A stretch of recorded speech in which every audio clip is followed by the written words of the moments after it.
So we'll go ahead and begin.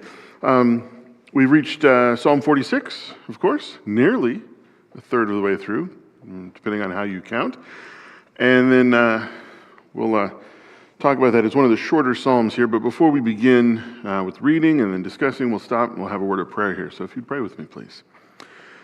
Father in heaven, we thank you for this day. Father, we thank you for this time that we have the opportunity to be with one another and to study from your word. We ask that you would bless us as we do so, that we may understand it, may better make application of it to our lives, so that we can live lives that are in accordance with your will and doing the things that you would have us do. We are grateful to you, Father, for revealing yourself to us, for giving us your word, and we are most of all thankful that you sent your Son, Jesus. And all these things we pray in your Son's name. All right, so Psalm, I should have turned this on already. There we are. 46. Success. All right. For the chief musician of the sons of Korah, set to Alamoth, a song. God is our refuge and strength, a very present help in troubles. Therefore we will not fear when the earth changes, when the mountains are shaken into the heart of the seas. Its waters roar and foam, the mountains tremble with its swelling. There is a river, its streams make glad the city of God, the holy place of the tabernacles of the Most High. God is in her midst, she shall not be moved. God will help her at the dawning of the morning. The nations raged, the kingdoms were moved. He uttered his voice, the earth melted. Yahweh of hosts is with us, the God of Jacob is our refuge. Come, behold the works of Yahweh, what desolations he has made in the earth. He makes wars to cease unto the end of the earth. He breaks the bow and cuts the spear asunder. He burns the chariots in the fire. Be still and know that I am God. I will be exalted among the nations. I will be exalted in the earth. Yahweh of hosts is with us. The God of Jacob is our refuge. So, my traditional first question, what is this psalm about?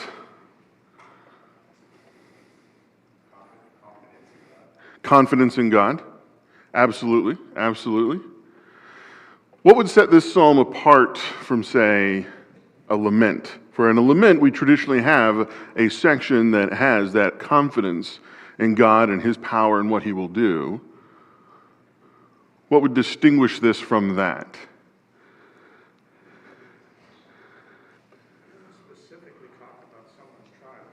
There's no specific mention of the problem, right? There's no particular trial that's mentioned, merely the expression of faith that God will preserve and save. So if we were to talk about this, it's not a direct praise of God either, saying that he is wonderful and great. It's descriptive of him as being great and powerful, but it is mostly focused on the confidence the speaker has in who God is and what God will do. There is a great deal of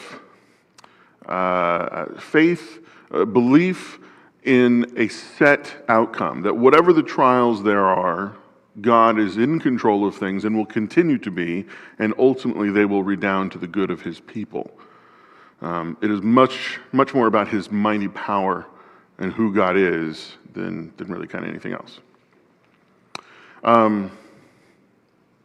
It is a song in particular to inspire confidence. There's an interesting distinction in the superscription as well, the kind of the note above the psalm, that refers to it specifically as a song. It's not just one of the psalms, but it's also given another kind of title. This isn't something that's given to all of them. The presumed distinction between these two is whether or not instrumentation is necessary or required or part of the writing. This appears to serve a dual purpose, that it could just simply be for voices as well as for voices and instruments. That's kind of the assumption that I read. But as with many things in that superscription, these are somewhat speculative. Do I have? I don't. There's also the reference for Alamoth. The word is translated different ways. I don't know if anybody has it in translation in any of their texts. The NIV and my other version here just simply have it in the original, and I'm probably terribly mispronouncing the word, of course, but the The definition seems to be something to do with young women, maidens, virgins, something like that. And nobody's quite sure what that means. Is it the name of a tune? I saw someone speculate that, in fact, what that means is this is an indication of the voices that are supposed to be singing it, right? Which parts is this intended for? It's intended to be sung by young women. It's just in the higher registers.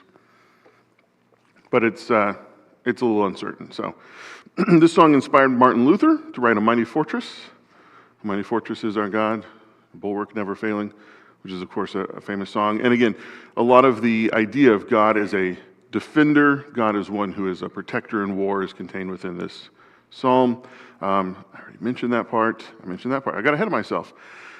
In the first verse, there is a verb that's used to take refuge. God is our refuge and strength. The verb here, to take refuge, is often translated as trust. It's not just simply a place of safety. It refers to, again, coming back to kind of the theme of the psalm, the confidence that one has in that, such that it is used as a kind of a metaphorical way of expressing trust or confidence, faith in someone or something. You can take refuge in God. You take refuge in a particular place. You can take refuge in an idea, even in this sense, that you are putting your confidence and hope and trust in whatever it is. These words, I know that the word studies are more my thing than everybody else, but these will come back later, so they're worth thinking about now. 1b here, the second half of the first verse, a present help, speaking of the being there in the moment, literally reads that he is a help in troubles. He is found to be abundantly. The idea of God being present is expressed in this place by the idea of it being an overflowingness of his presence and help. That God is not just simply a help in some time, in some place, but that his help is found in more places than you would anticipate, right? The abundance of something, the overflowing of it, it fills more than you would expect. Yes, sir? Right, the great I am expressed in the holy name itself and its meaning, right? God is the eternal present. He is always in the present tense rather than the past or the future tense. And again, this verse kind of gets at that kind of idea, that he is a help whenever you need him because it is so plentiful. But why does it say God is a help instead of that he helps or that God helps? It refers to him as a noun. God is a help.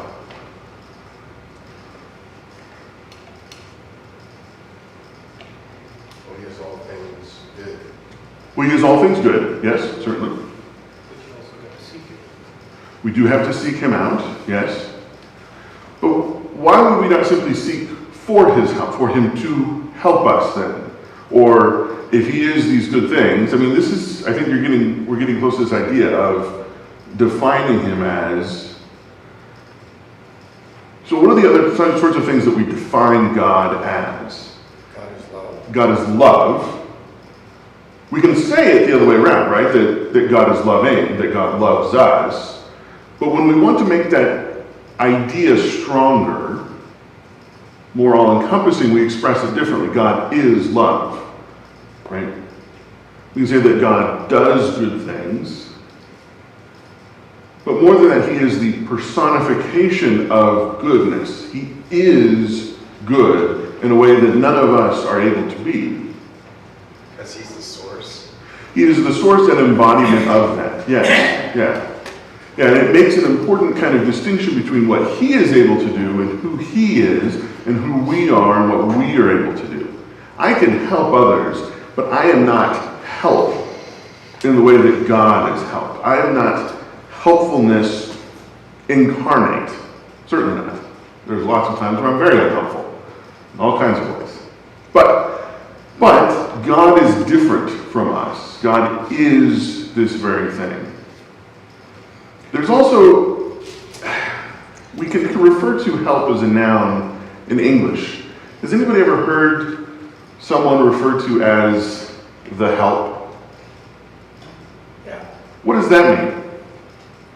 Servants, they do things for you. Yeah, it has a status connotation in English, right? That someone who is the help is beneath us, right? We're having them do something so that I don't have to, because it's not something that I would do. And so this kind of has an unhelpful flavor to the word, in a sense, that does not actually exist in the Hebrew. Hebrew did not have this particular kind of status connotation. In fact, this has a slightly different, almost an inverse one in the Hebrew. Whereas this help that God has spoken of as being, and the things that he does, is the descending help, right? The help of the parent.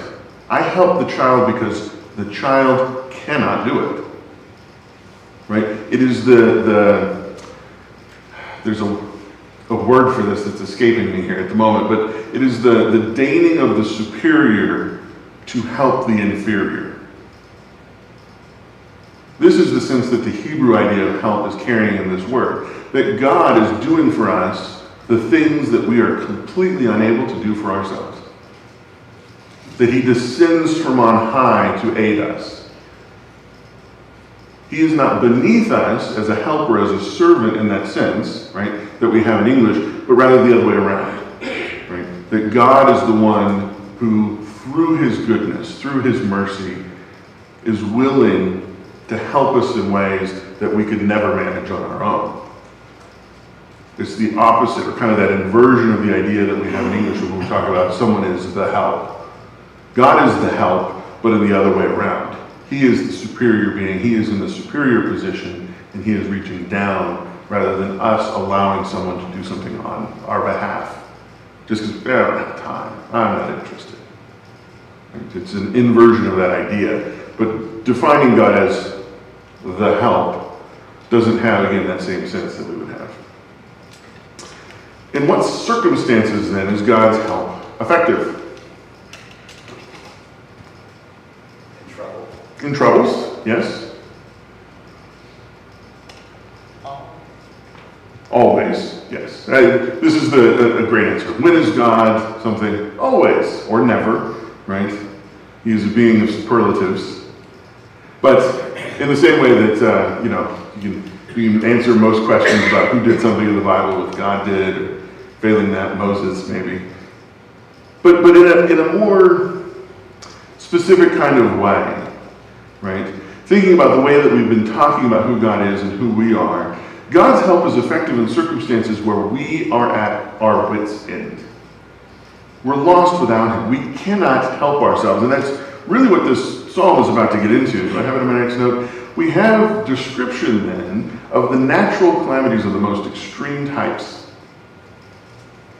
Right? The most catastrophic kinds of events are about to be described here. Right? When the earth changes. Can I put that in the note itself? Yeah, a little bit. Earthquakes, landslides, flooding, potentially maybe tidal waves. You can put that in there. I don't know if they have those in the Mediterranean very often, but potentially the earth changes, the mountains are shaken into the heart of the seas, its waters roar and foam, and the mountains tremble with its swelling, that is, the waters themselves. Everything is falling apart. The thing that you can put your confidence in most of the time, right? How do we describe, how does the Bible describe metaphorically the place that is secure and safe? Terra firma. Well, terra firma is the Latin, right, for the solid ground, but you have a rock or a mountain. That is the place that is safe and secure and not moving, right, when you need a metaphor. And this is talking about those places being shaken out of where they are and dumped into the water. It is the most catastrophic set of events that you can imagine. Those are what is happening. And setting that up, it then goes on to contrast, as we're going to see, what God is and who God is in these types of upheavals. That it doesn't matter how bad things are. You can imagine for yourself whatever it is. These natural disasters are also used as figures for more human kinds of threats. Military perils. If we looked in Isaiah 8, I'm not going to flip over there and read it, but you can do it later.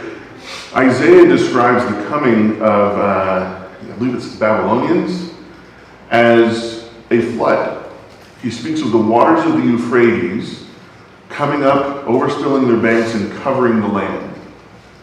The flood that comes is a kind of metaphorical way of describing how many of them there are. They cover the entire land of Israel, and it describes as if Jerusalem is a person that comes up to their neck or to their chin, that everything is overtaken except the city itself.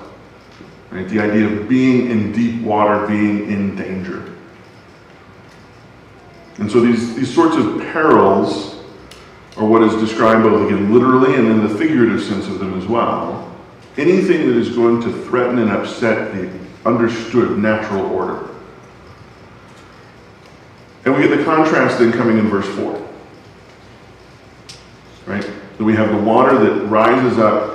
We've talked about this in the past, that the sea is a metaphor or a figure for chaos within the Psalms. It talks about that which is uncontrolled.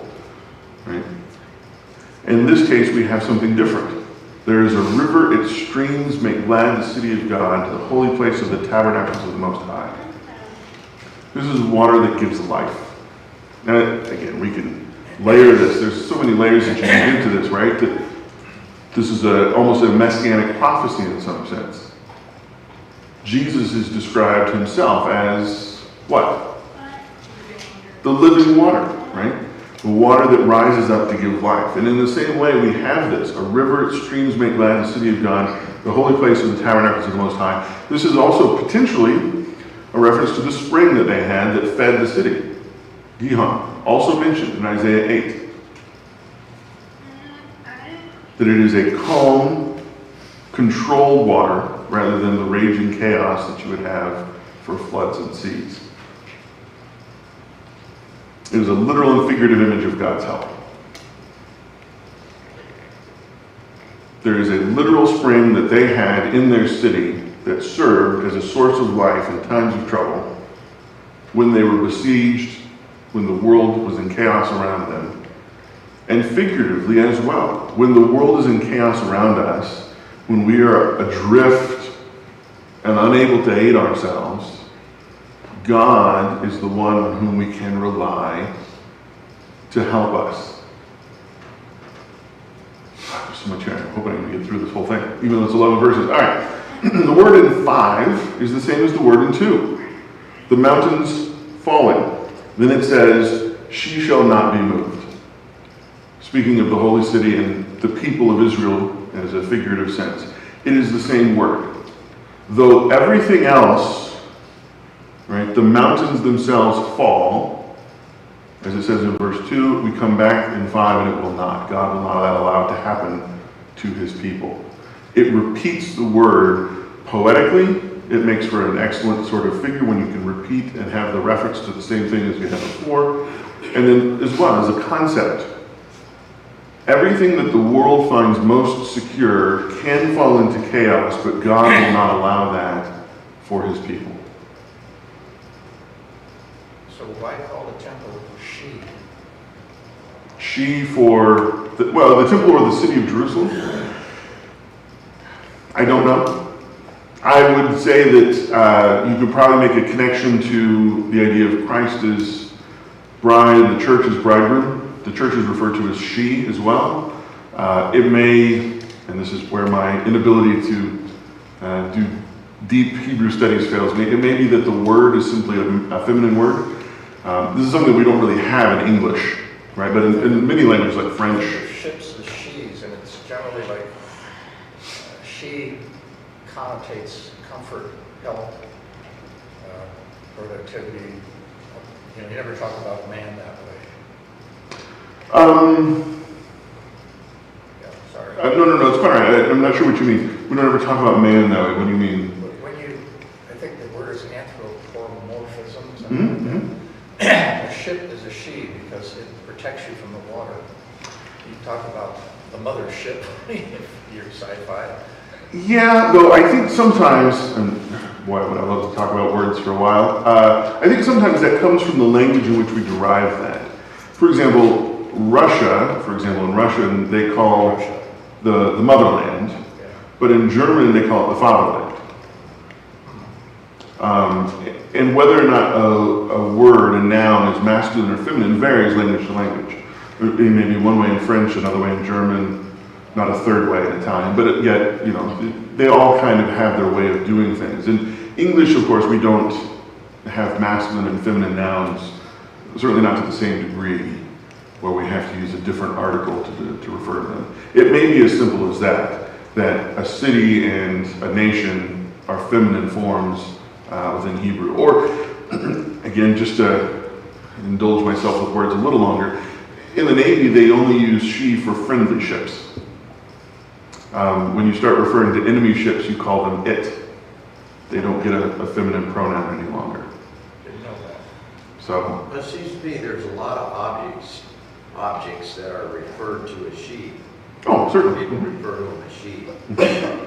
It's like a restored automobile. A lot of people say, man, she's new.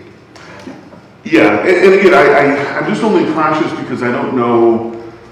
English is very different from a lot of other languages in that we don't do that universally. You'll hear this, it's a way that you often express the foreignness of a person if you have to write them into fiction, right?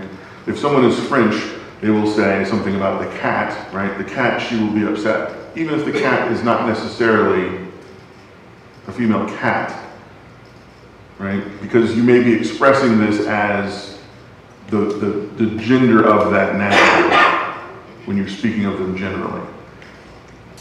Okay. Yeah, I don't know that I would read too deeply into this as using the feminine pronoun without having more knowledge of the Hebrew itself. But yeah, She gives birth, gives life. That could be added to it, maybe. yeah. Again, I think it's certainly possible, but I'm hesitant to go beyond what I know myself. I'm not sure that is necessarily intended. What's that? The use of the feminine pronoun to refer to Jerusalem and the temple. Why would the help come at dawn? So that's when the sun comes up. Well, the sun comes up then, but so what? Why does help come when the sun comes up? Because before that it's dark. Okay, before that it is dark. Yeah. You have the darkness and the difficulty, and then you have the help, signified by light. The darkest time comes before light. Yeah, we have that, certainly in that idiom in English, the darkness, it's always darkest before the dawn, right? Which, depending on how you define dawn, is of course not strictly true, right? The sun gets light, but the sky gets light. But the expression indicates everything seems bleakest before you receive that help. Everything seems as bad as it's going to ever seem until things begin to turn around. What else might this be indicating? Dawn in this case. New day, it's a new day. A new day, yeah. That's really when the battles began. And flat back, there's very few. It was not common to fight in darkness in the ancient world, no. I would say this is a bit of a layered figure, making multiple references. There's the creation, right? The first dawn. The action of God in its very first way is from his speaking of the words, "Let there be light." Right? The dawning is a connecting kind of idea that ties very closely in with God and his acting in the world from the very first moments of the existence of creation. Darkness before the dawn, as we talked about. Everything seems bleakest before the light begins to break. The rescue in Exodus even, right, at the Red Sea, God acts to save them in the Red Sea at the dawn. It's specifically mentioned there in Exodus 14. That they have a historical reference for God acting at this time. And this is the advent of the Messiah as well, is prophesied to come in the morning. Right? And which all, of course, ties further into the original idea of when does God act, what is God's intervention in the world, the beginning of his creative power to say, let there be light. The Messiah is well coming in the morning. This is a reference to that in Isaiah chapter 9. I think that the idea of something happening at dawn, particularly with God intervening to help, is a very powerful kind of metaphor that would have functioned or made reference to several different things that people would have been able to understand as an appropriate time to speak of God acting. Yeah. I have often wondered if one of the reasons when God turned his back after crucifixion, everything went dark. Mm-hmm. Everything went dark, curtain ripped in the temple, separating the inner and the outer sanctuaries. I've often wondered if that was also a show of, what's the term I want to use? Like a demarcation line between the old and the new. Oh, yeah, I don't think there's any question that that is a significant figure. Yeah, a portent showing that, speaking of darkness covering the face of the earth, and then the return of light. Jesus, the resurrection is in the morning, right? I think that these are all deliberately similar. Yeah, unquestionably so.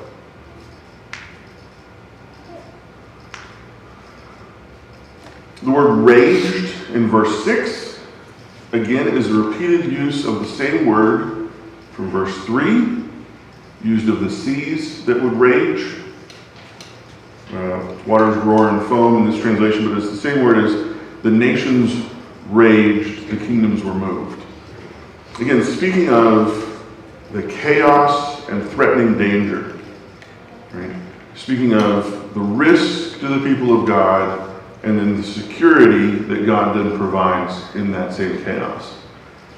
The psalmist, the writer, is drawing these parallels and using the same word, even the same verb, repeated in order to convey that to the hearer.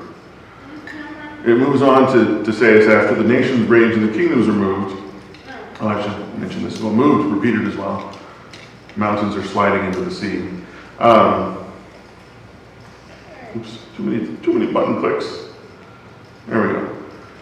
The power of God to create is mirrored in the power of his to destroy.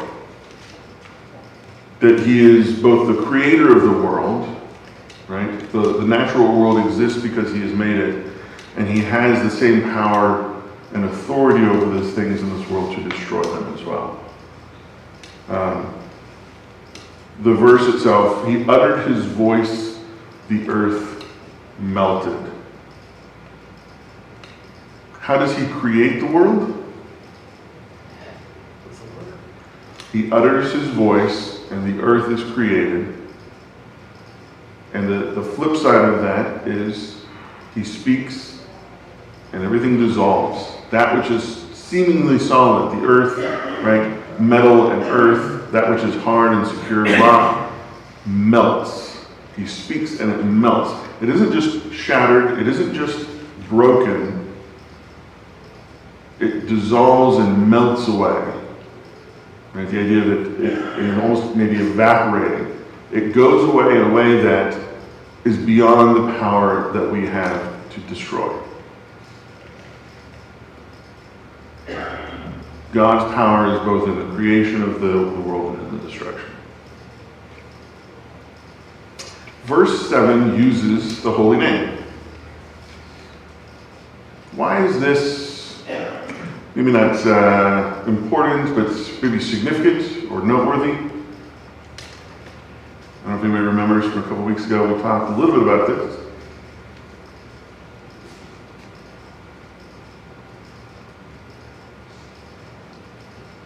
You said it's not used very much in the second book of Psalms. It's not used hardly at all in the second book of Psalms. Yeah. In the internal division of Psalms between book 1 and book 2, book 1 uses the holy name almost to the exclusion of other ways to refer to God. Book 2 flips that on its head and almost never uses the holy name. It uses Elohim most frequently to refer to God. And this is a use of the holy name. So then, if it is a little bit unusual, right, if this would have been out of character for the psalm that is written, what is the significance of using it here? Why use it at this place in this song.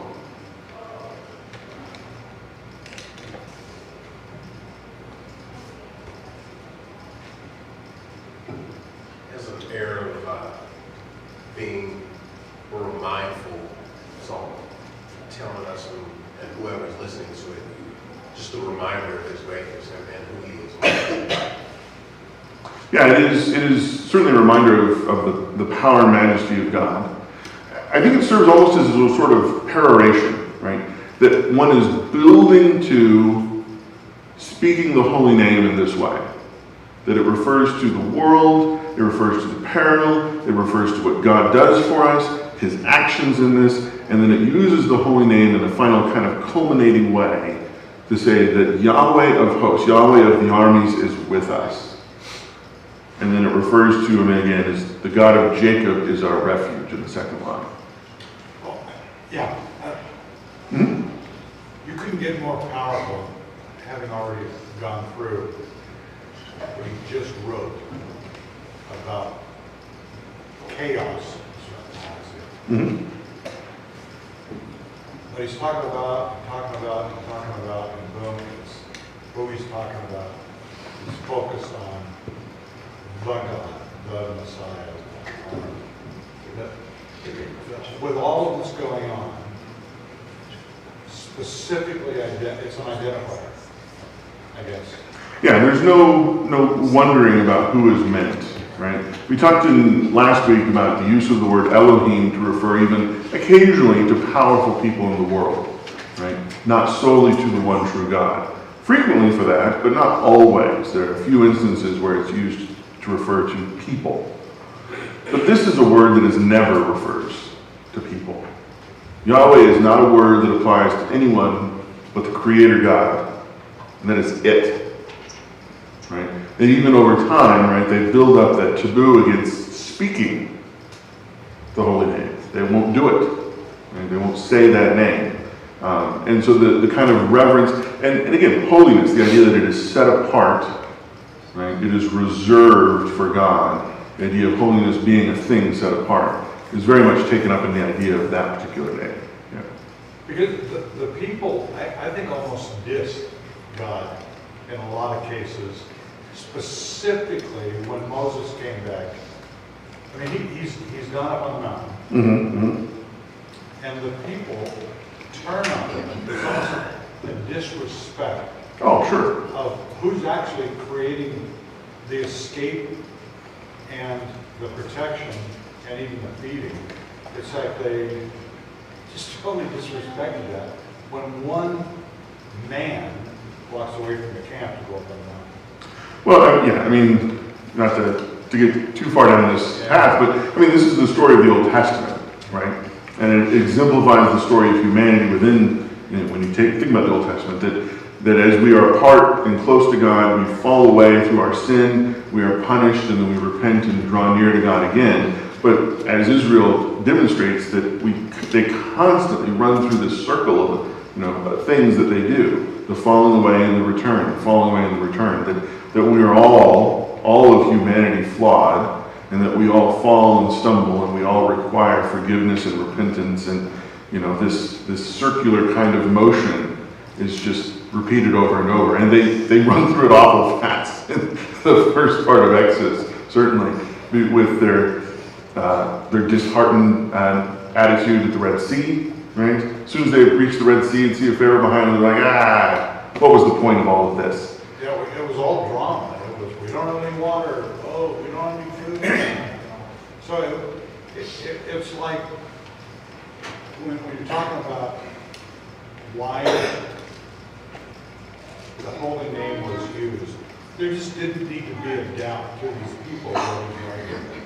Yeah, and I think that it serves its purpose theologically, right, to drive that point home. But I think also looking at the psalm, as a work of art and poetry and music, that it serves as a point, right, as you move through the verse of the psalm. And because this is a repeated verse here and at the very end of the psalm, it's the same words, of really rising to a point to drive that home then by using that name in this context. The locution it uses as well is one that's also associated with the Messiah. Right? What is one of the names given to the Messiah that means something like Emmanuel, right? Which means God is with us, God with us. And it says, Yahweh of hosts is with us. Right? It uses this idea of Emmanuel here to speak of God stepping in to save. Right? That whether or not the psalmist in his original conception thought of this as a way of speaking of the coming Messiah, it certainly functions as a way of looking ahead to that Messiah, because this is yet another instance when God steps in to save his people from the sins that they have committed, to save the world through the coming of his Son. God with us. He steps in to save us from the chaos of our lives and everything around us, as well as our own selves and our own sins. A very powerful figure.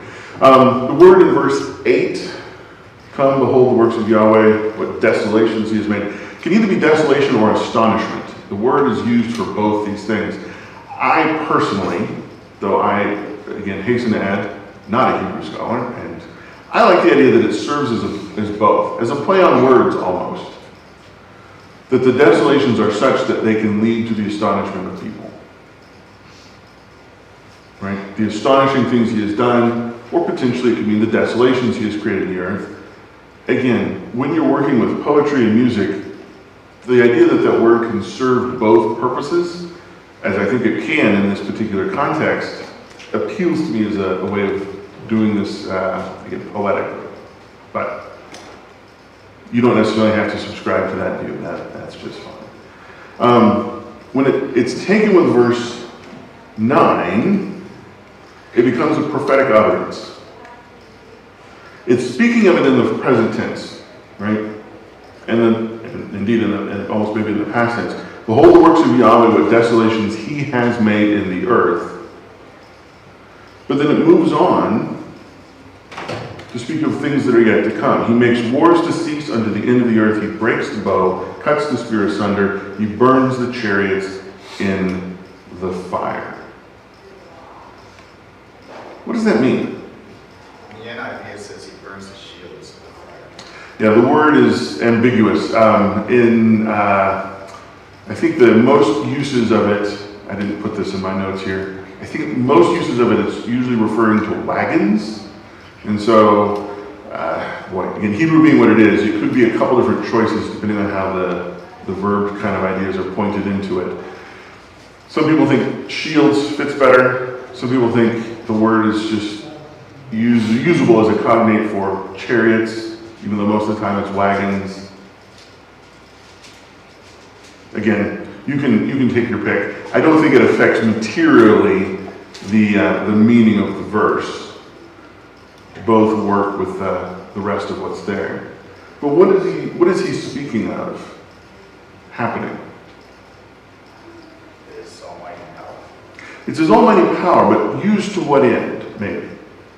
To calm things, to make things stop, to cease. To calm and to cease things. War, specifically. Not just one. All wars. All wars everywhere. It's a figure of God's power and dominion, and speaking of a time when he will exercise that power to destroy and end all conflict. Right? He will bring peace on earth. If you had to think about that phrase, bring peace on earth, what is that? It's the Messiah again, referenced. Jesus is the Prince of Peace. Right? Peace on earth, goodwill to men. Right? It's in the Christmas carols that we sing even. This idea is a looking forward to a time when God will act in the world to restore the world from what it is now to what it ought to be. It is a restoration of the peace that God envisioned, that God made for the world, I guess is a better way to say it. That he made for the world that was broken when sin entered it.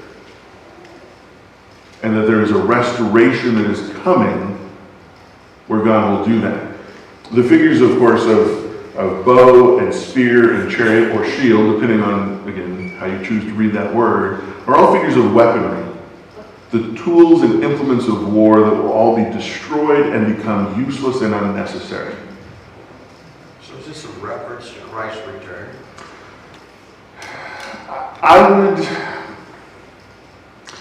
I think so. I don't know that I can say that with enough definitiveness and clarity that I should insist that other people should think so, if that makes sense. But I certainly think it is a reference to his return, but I would say even more his first coming, his advent. Right? That is the what Christ represents in coming to earth. Right? The coming of the Messiah is the beginning of that time. Right? That Jesus comes to reconcile the rest of the world to God. Not just the people of Israel, right? The children of God, the chosen nation. But from that point forward, right, they go out into the world to the Gentiles, they spread the gospel to all men, that everyone now is available or able to come to God and to be redeemed and to know the peace that God gives.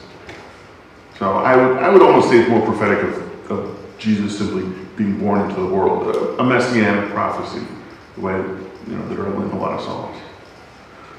I'm really out of time here. I'm almost, I got so close on this one.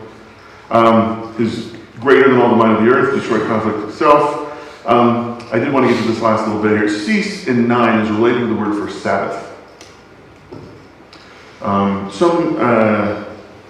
The idea of being a rest, again, this is a kind of an English, Hebrew kind of dichotomy. Resting in this case is not just simply the idea of taking a break, but an enforced cessation. Right? That God demands that you stop. Right? So when he says that he makes wars to cease, all the wars get put to rest. The idea again is because it is related to Sabbath, it is imposed by God, it is insisted upon by God, and it is for the benefit of mankind. That God is demanding or insisting upon a break from the activities that we have in order to benefit. Again, much like the idea of the Sabbath. It was instituted so that men could have that period of rest, but it was not an optional rest. It was not an optional ceasing of activity. It was an insisted upon one that was demanded. Right? That to comply with God, you must do this. And then the same idea, the idea of the war ceasing here, is that God is going to make that happen. It is not going to be an optional choice. All right, I've gone several minutes past my time. I've really kind of lectured more this time than I intend to as well. Any comments, questions, things I've blew past too quickly? Something in the last 2 verses I didn't quite get to? Anyone? All right. Well, I appreciate everybody's time. I appreciate this very much, and we will move on to Psalm 47 next week.